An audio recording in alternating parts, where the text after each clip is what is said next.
Chris Lee and Blake Lovell of Southeastern 14 here to preview the SEC basketball schedule for Wednesday night. We'll go in order of tip-off. And what we will do, we don't have spreads as we do this. We're doing this on Tuesday. Those come out Wednesday. But what we do have is computers. We use Ken Pomeroy, Bart Torvik, BPI, and Jeff Sagarin to give you an idea of what the line might be. We also use those first three to give you a victory probability. So in this one, we've got Tennessee going to Vanderbilt. These two teams played a couple of weeks ago with Tennessee winning. This one tips off at 6 o'clock on the SEC Network. Computers have the Vols as about a 12.5-point favorite with an 87% chance of winning. Blake, I think we expect Tennessee to win this game. It'll just be a matter of, can Vanderbilt make it close? It has had a habit of doing and did in Knoxville when it was, I believe, leading at the half in that one. Well, also a matter of can Tennessee score, because they haven't scored more than 54 points in their last two games. So, yeah, I think, that's the bigger thing for me is they're playing Florida and Auburn are two of the best defensive teams statistically in the country. They're playing a Vanderbilt team that is not on that level, but still I think can defend well at times. Again, I know some recency there.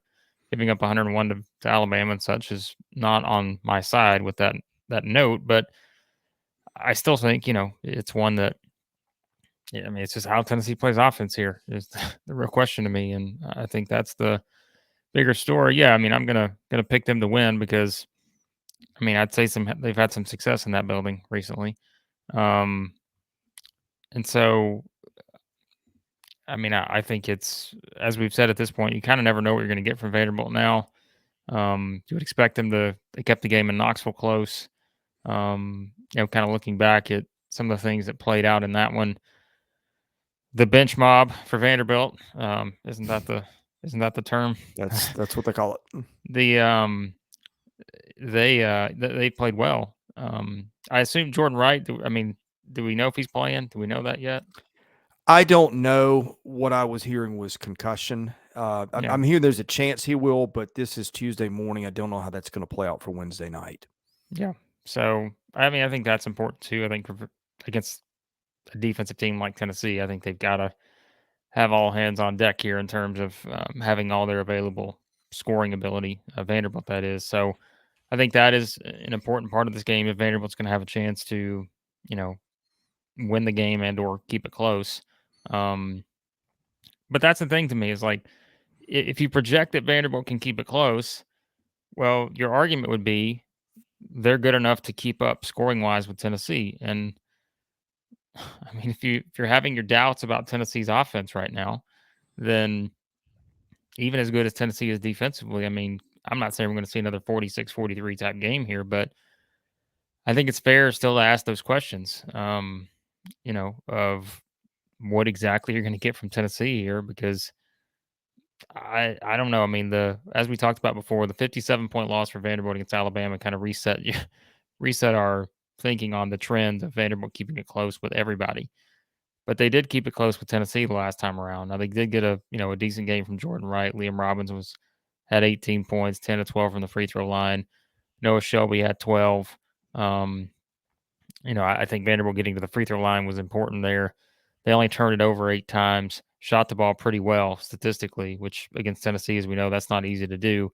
So, it's possible, right? It's certainly possible, I think, for Vanderbilt to keep this close just based on how Tennessee's played on the offensive end. But again, I think there's a bit of a gap between Florida and Auburn defensively and Vanderbilt. So I would expect Tennessee to get back on track here. But like I said, that's the expectation for a team that has scored 54 and 46 points respectively in their last 2 games and just have not shot it well at all. And now you're asking them to do that on the road here against a team that, let's call it what it is, Chris. What does Vanderbilt have to lose at this point? They don't have anything to lose. So, yeah, it's an interesting setup here to say the least. Well, a few little context notes here. Liam Robbins is Vanderbilt's everything. Well, they've got some other guys. Lawrence is one of those guys too, Tyron Lawrence. Those two guys mean a lot to that team. Robbins did play when they lost in Knoxville. I had to look that one up. because he's missed some time. He went for 19, 12, and 7 blocks against Ole Miss. So that's the kind of player he is on the floor for them. But again, they had that the first time around. I think the 57-point blowout to Alabama was a little bit of a one-off. I don't think the team showed up that night. Stackhouse and Tyron Lawrence were cross with each other, and he didn't play. Lawrence came back, had a double-double on Saturday. Now, do I think Vandy's good enough to pull it off? I don't. Defensive efficiency in KenPom, 184. That's awful. And, in addition to the blowout, a couple weeks ago, Kentucky comes into Nashville, wins that one by 16.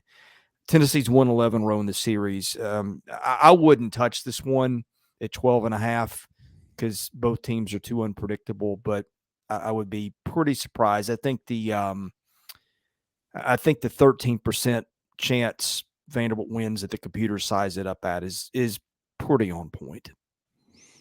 Yeah, I think, the more the debate is, can they keep it close versus can they win? I think that's the bigger discussion right now, because in the SEC games they've won, well, 2 specifically. I think ones that we probably picked against them in the Arkansas game. They shot it well from 3. They went 10 of 18. They had a hot shooting night. And then the Georgia game on the road, they went 10 of 21 from 3, had a hot shooting night. I think that's more, it's like the more you kind of say that, you look at the defensive numbers, they're not great for Vanderbilt, but I do think with Robbins on the floor, they can do a few more things on that side, and obviously just having more size there can help you. But this is still a team that to beat a team like Tennessee is just going to need a great shooting night, which again they're capable of. It's just those are hard to come by against Tennessee, as we know. So I feel like a similar type game between Florida and Alabama. Colin Castleton darn near won that game in Lexington by himself for the Gators Saturday. Alabama, of course, 10-0 in the league, but Florida, number 10 in the country in adjusted defensive efficiency. Maybe a team that can muck it up a little bit. Alabama has been phenomenal, but has had its moments at times. I think it didn't get a field goal, the last 7 minutes of the LSU game. Florida's been pretty good about playing teams close. Did get blown out at Kansas State. I think it was 15 a couple weekends ago, but it was never a game. Florida is about an 11-point underdog, according to computers, with a 14% chance to win. This one, 8 Central on ESPN2. What are we thinking here? Well, I don't know if it's that similar to the Tennessee Vanderbilt, because I think Florida's actually an interesting matchup for Alabama because, again, keep in mind the stat we've been throwing out. Florida's 4 losses in the SEC are all by 5 points or less. And those are against Auburn, A&M twice, and Kentucky. 3 of those on the road. So I just think Florida's the kind of team that, my only concern for Florida here is if they run into, the the home team Alabama that hits 23s. That hits, hits 15 threes or something. Then that would be my concern, because I don't think Florida can keep up offensively. And that's where you have to draw the line with Florida. They are so, we talk about teams that are so good on one side and just on the other side, the stats don't support that they are very good, and obviously we're talking about Florida's an elite defensive team. If you look at the stats, they're not an elite offensive team when you look at the stats. And so that's one of those kind of things where, let's say Alabama comes out, hits, 8 threes before half, and then all of a sudden, things are starting to, Florida's down double digits. I don't love the idea of Florida coming back from a double digit deficit. Now, you can point out and say, well, at Kentucky, they kind of did that, didn't they? Because they were down 14 with, I don't know, midway through the second half, somewhere in there. That winds up being a game. But I don't see Florida as the kind of team that is necessarily going to shoot their way back into a game. And I think that would be my only issue there. The last 4 games, which overall, I think what's their average? In relative to the SEC, 32.4% is not that bad when you really think about it from 3. That's probably one of the better marks for SEC teams, actually. But, last 4 games, they've shot 35% or lower, 25.9%, 18.2, 35, 31.6. So, again, I think that's kind of it, because with Alabama, they're going to hit some threes. I'd be very shocked if Alabama goes, 3 of something from 3. Like, I just don't see that happening. So it's like, that would be my concern for Florida. But I do think defensively, they can make this similar to a Mississippi State type game. Remember that game we saw not long ago Yep. where Mississippi State goes into Tuscaloosa, did exactly what they had to do in terms of how the game played out. They did not let Alabama dictate, how that game was going to be played. Got off to a fast start. Those are the important parts. Like, if you're going to beat Alabama, that's what you have to do. You have to get out to a fast start. You also have to dictate how the game is played, because if you play into Alabama style, you're going to get beat and you're probably going to get run out of the gym. So that is the most interesting aspect to me for this Florida team and Todd Golden. Are they able to play the way they want to play? Because if they are, defensively, they're going to cause some issues for Alabama. Because Castleton's going to cause issues no matter what, right? Because you just have a guy in there that can block shots, that automatically impacts how you play offense. And so, for a team like Alabama, does that result in them taking a few more threes? Maybe. And what if they're not hitting threes? Then it's starting, okay. Because I think that's going to be the thought here, right? Is Alabama maybe shoots a few more threes in this game, because Castleton's waiting for you to block a lot of shots. And again, Alabama's going to shoot threes no matter what, but I think it's more impactful in this game knowing who's in the middle for Florida. So, yeah, I think this is a pretty fascinating matchup here, because I don't trust Florida offensively, like I said, to make a comeback. So I think it is really going to require a perfect defensive type game. But Florida's not exactly a team either that's just going to walk the ball up the floor. They're going to try to get up and down, Right. get some easy shots. So, but Alabama's better at that.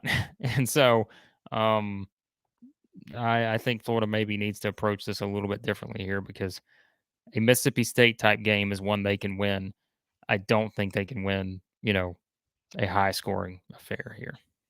Yeah, Mississippi State, I think, is a good comp. The difference is that Florida plays faster and is a little better offensively.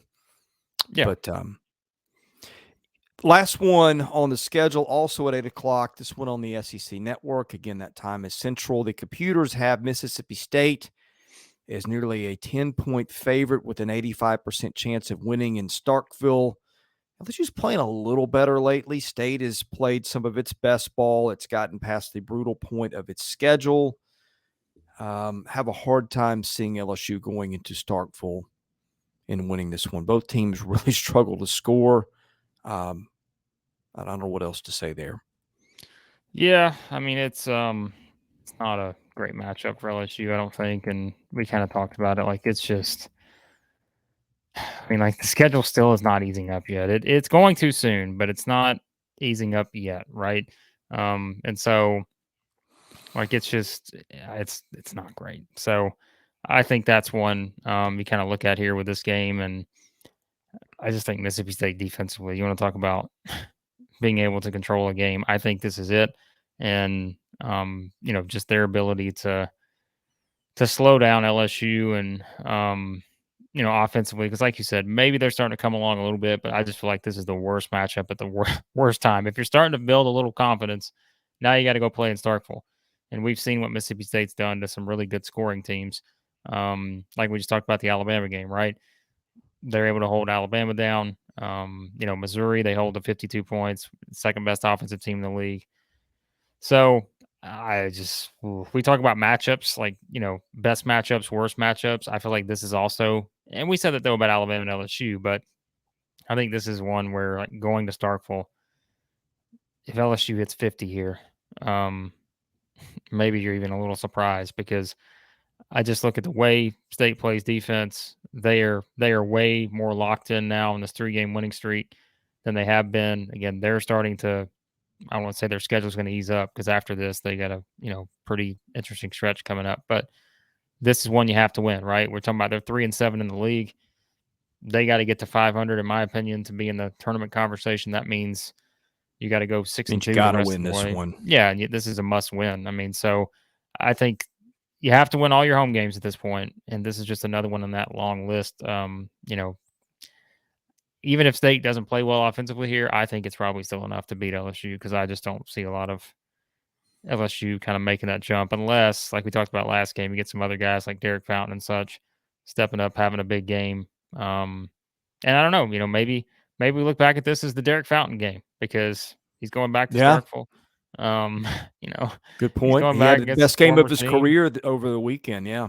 Yeah, I mean, so he's heading back to Starkville at the right time to play his former team after coming off of a great performance against Alabama. So yeah, maybe that's what we look back at, the revenge game for Derek Fountain. But I think Mississippi State's probably the choice here, and that is going to be a nice segue, Chris, into telling you that this game right here. Talk about confidence level. I am the most confident in this game right here with Mississippi State and LSU. So we will make this our bro throw lock of the evening. How about that? And Yep. speaking of bro throw, we always talk about them here on the show. We keep pointing you guys towards them. It's just a fun way to interact with us. You can bet against us. You're basically betting against other people. You're not betting against the book and all that stuff. So as you can see here, if you click on that link in the description below, takes you right to Bro Throw. You can sign up, find our group, search for Southeastern 14. You can find us there. You can join our group with everyone in it. You can see some of the active bets. So as you see here, Cameron's got a bet on Kentucky and Arkansas.